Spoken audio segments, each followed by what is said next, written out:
Madden Family Distinguished. He is the Madden Family Distinguished Professor of Medical Oncology and Translational Research at UCSF to present the results of a phase 3 study comparing 2 treatment regimens for patients with advanced colorectal cancer. Alan, thank you.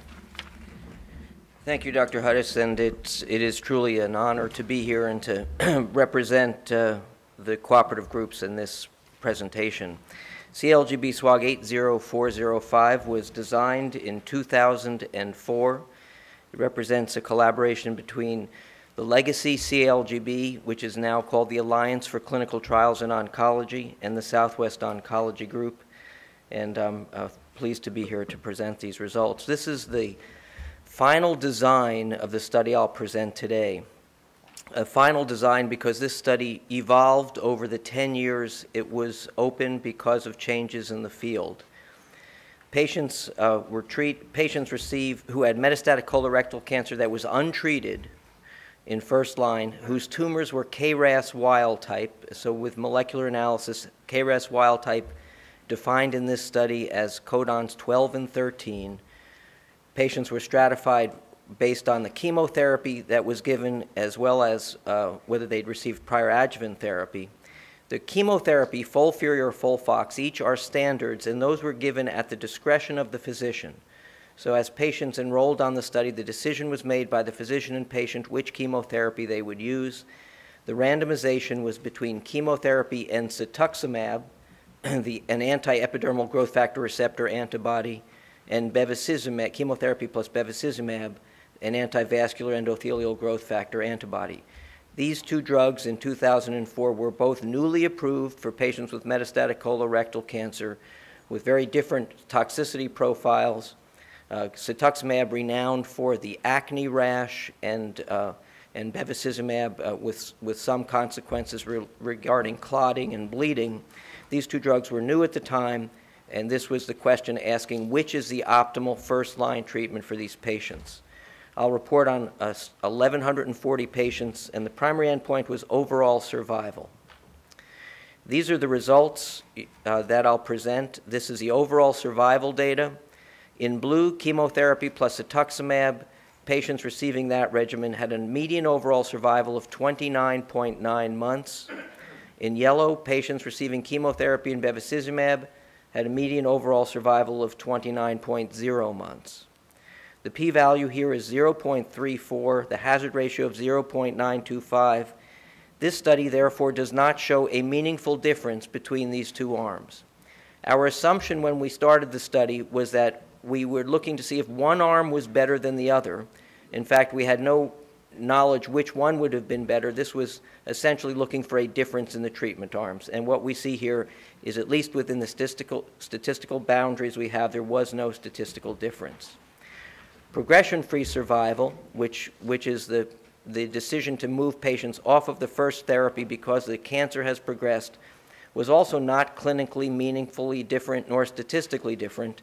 In yellow, the chemotherapy bevacizumab group had a 10.8-month progression-free survival, which numerically is slightly greater than the blue curve, which is chemotherapy plus cetuximab, but again, not statistically significant.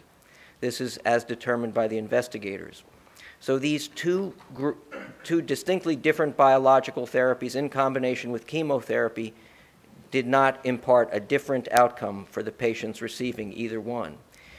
What I'll present today is limited by the fact that there's a lot of data still pending and that we're still working on. This data was just released 2 months ago by the Data Safety Monitoring Board. So in fact, there is information gaps that we will fill in as we go along over the next 6 months to a year.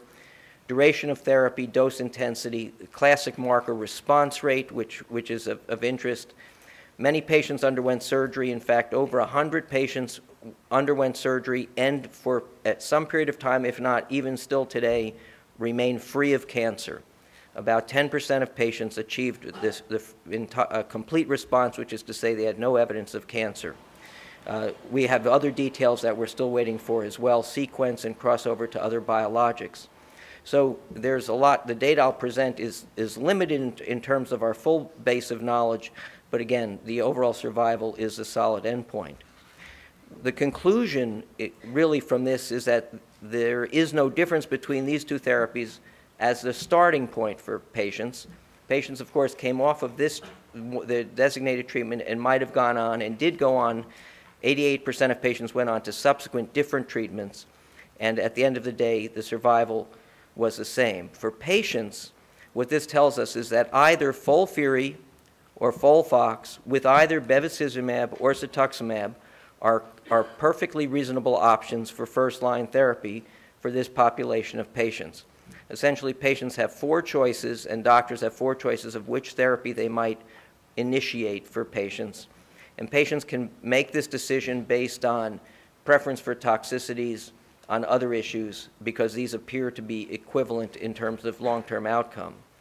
The other meaningful difference here is that the overall survival exceeding 29 months in both arms really establishes a new benchmark for the treatment of patients with colorectal cancer. This was accomplished across a broad clinical trials network through the United States and Canada, and suggests that the results apply in a variety of practice settings, not just in academic centers. We have detailed analyses pending of some of these subsets with molecular features to be analyzed that we hope will explain the outcomes for these patients. To put this in perspective, what I've done here is, in black, this is a graph, a survival curve from a meta-analysis done in 1992 called the Colorectal Cancer Meta-Analysis, published in the Journal of Clinical Oncology. And this curve here represents the median overall survival of patients in 1992 who'd been treated on clinical research trials through the 1980s. And the median overall survival for this patient population was 8 months. Superimposed is the actual data from our study that I'll present today, CALGB SWOG 80405, graphically demonstrating, now again, acknowledging there are different populations, things have evolved in other ways, but to graphically demonstrate the difference in survival for patients today compared to 20 years ago. While this is not a patient-for-patient identical subsets, this gives you a sense of the breadth of the difference we've imparted. This is incremental over many years, but again, in this study, every patient, the median survival of 2.5 years represents a new standard for which we can from now work. Now, the take-home message, again, is that this is for patients with KRAS wild-type metastatic colorectal cancer. They have choices. The first-line therapy can reflect their preference for toxicities or other issues, and about 10% of patients in our study are living beyond 5 years. In fact, this is another new benchmark. These are patients with advanced metastatic colorectal cancer, 10% of whom live that long. This, I think, consistent with Dr. Huddis's comments to initiate the session today, this represents the value of publicly funded clinical research. This was funded largely throughout the U.S. intergroup and Canada. This is a study that clarifies the standard of care, that answers a question that industry might not ask. Companies who have bevacizumab or cetuximab might not be interested in asking this question. In fact, this is the role I think we play in the cooperative groups. This is incredibly important to practicing oncologists who face this question every day. These drugs are readily accessible across the U.S. and Canada, and in fact, around the world. This study took 10 years. There were 14 amendments, 11 interim analyses, so this is a work of many, many people, and we took as long as it was necessary to get the answer. And upcoming is a broad range of correlative research. We will do complete molecular analyses of we have 44,000 biospecimens, and we will do detailed analyses, and we hope that this can inform future studies in colorectal cancer. So what I present today is really the tip of the iceberg in terms of what we stand to learn from this study. Thank you very much.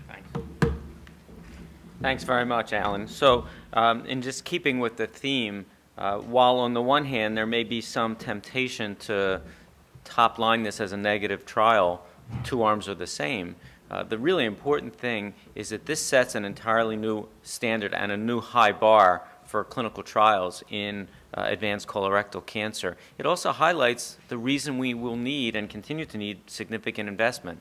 With each incremental improvement, The size of the subsequent trial statistically is unfortunately going to have to get larger to see those differences.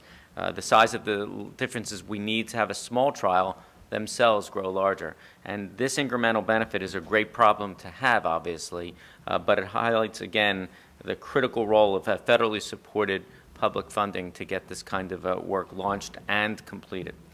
So now I want to turn to the final of the 4